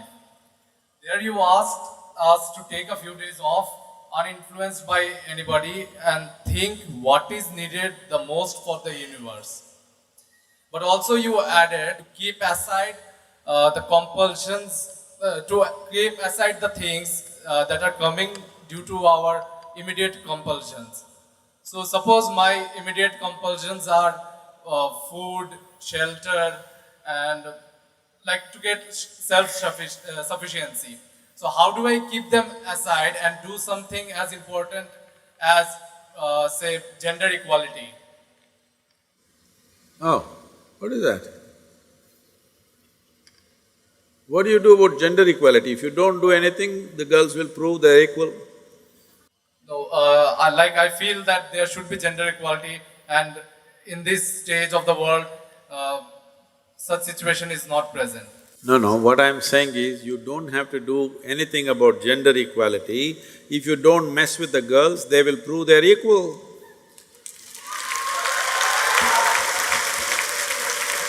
Unfortunately, many times they will prove they're little more than you.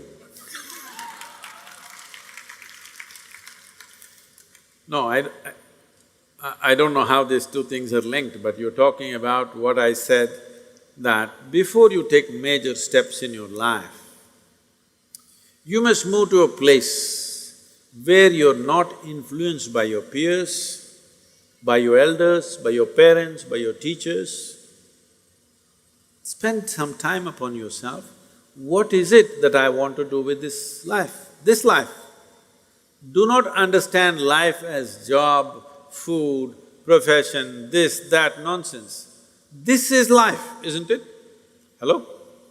You are mistaking the accessories of life as life, unfortunately. Today if people say, my life, we are supposed to understand they're talking about their car, they're talking about their home, they're talking about their wife or husband, they're talking about their dog. No, this is life. These are all accessories of life. Once the accessories of life become more significant than life itself, oh, you are finished, okay? Whatever you do, you'll be messed. So I said withdraw from all the influences that you have, spend at least a few days upon… if you think you're a worthwhile life. If you think you're a worthwhile life, it deserves attention, isn't it? This life deserves attention. You spend a few days looking at, if all these people who are not there telling you 1,000 things as to what you should do, what is it that you really want to do? You must look at it, isn't it? People come to me and tell me, they've been married for 35 years. Sadhguru, I knew I made a mistake with this marriage. Then I ask, is it really? Then how did you get these 3 children? Marriage was a mistake, you should could have stopped right there. How did 3 children happen? No, Sadhguru, you know, I know how that happens. But then how did you build this big house, this nonsense and all the things you're beginning to suffer now, unfortunately. You're not enjoying them, you're suffering them. So how did you do all this? No, Sadhguru, you know, mistake. Why you're a serial mistake? Because you don't stop and look, what is it that this real life really cares for beyond social pressures, beyond teachings, beyond all kinds of diktats that come from everywhere. What is it that this life wants? Every human being must look at it. Every human being must look at it. It's everybody's right to look at it, beyond all the pressures.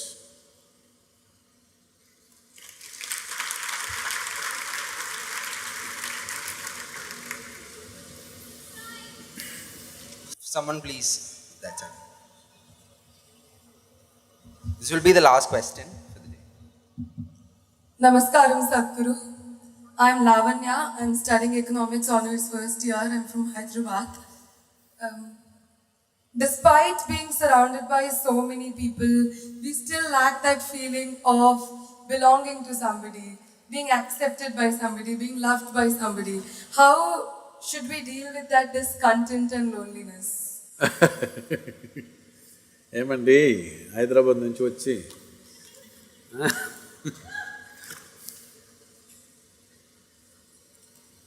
See,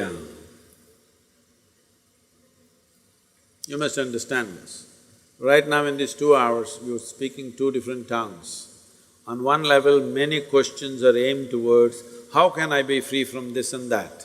Another level, you are asking, how can I bind myself to something or somebody? You must decide. What is the highest value in your life, freedom or bondage? Please, I would like to hear that word, Oh, freedom! But if you are free, you feel lost. If you go into the mountains and you're totally free, that is, nobody around, nothing around, you're just in the empty space of the mountains, you don't feel free, you think you're lost. So to handle freedom, it needs a certain clarity and strength. Most people cannot handle freedom. They are always trying to bind themselves, but only talking, mouthing freedom all the time. If you really set them free, they will suffer immensely. So this is a evolutionary issue, in the sense, human beings are right now like this.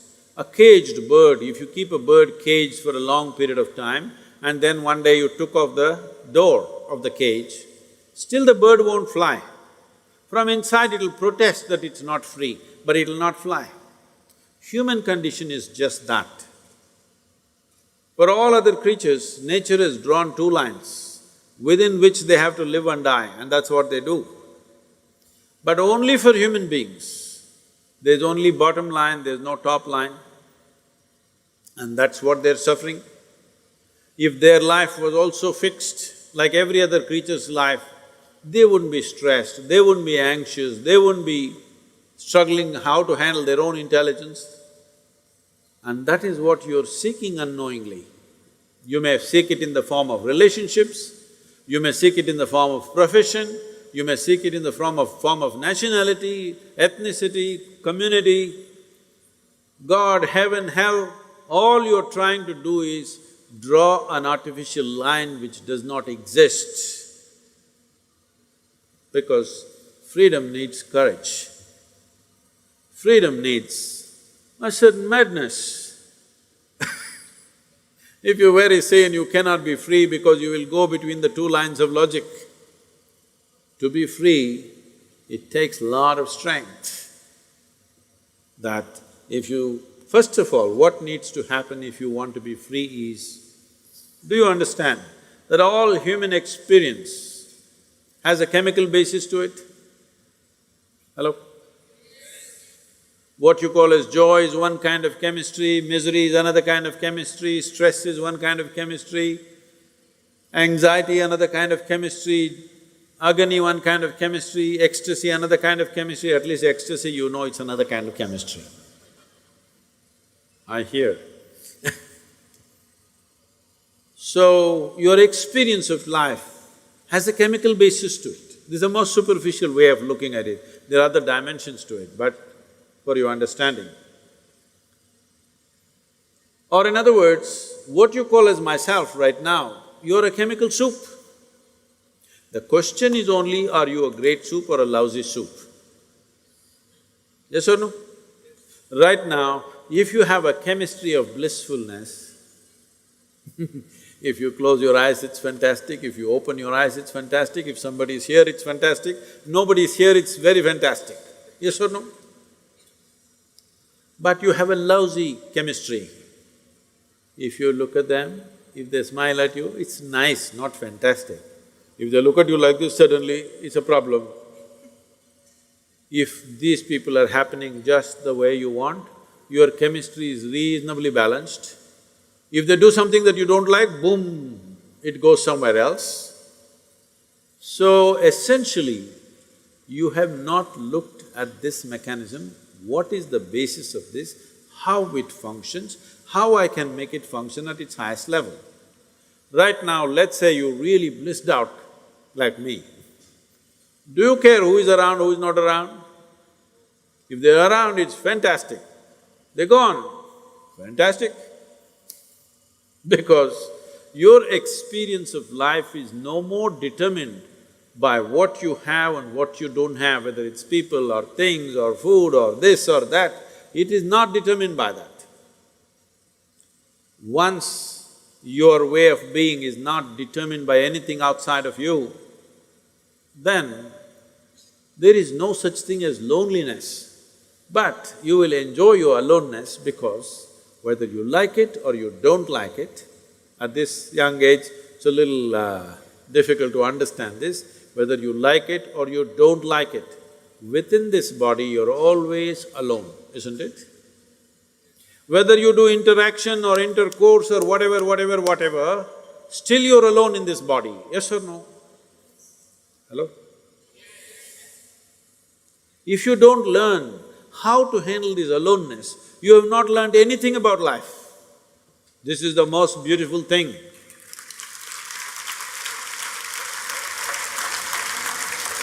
The most beautiful thing about life is, nobody can get here, it's just my space. Yes or no? Isn't this the most beautiful thing? Nobody can invade me. They can capture me, they can torture me, they can do so many things, but they cannot invade me because I have a space which is just my own. Isn't this the most wonderful aspect of your life? Don't suffer that. That is the most beautiful thing.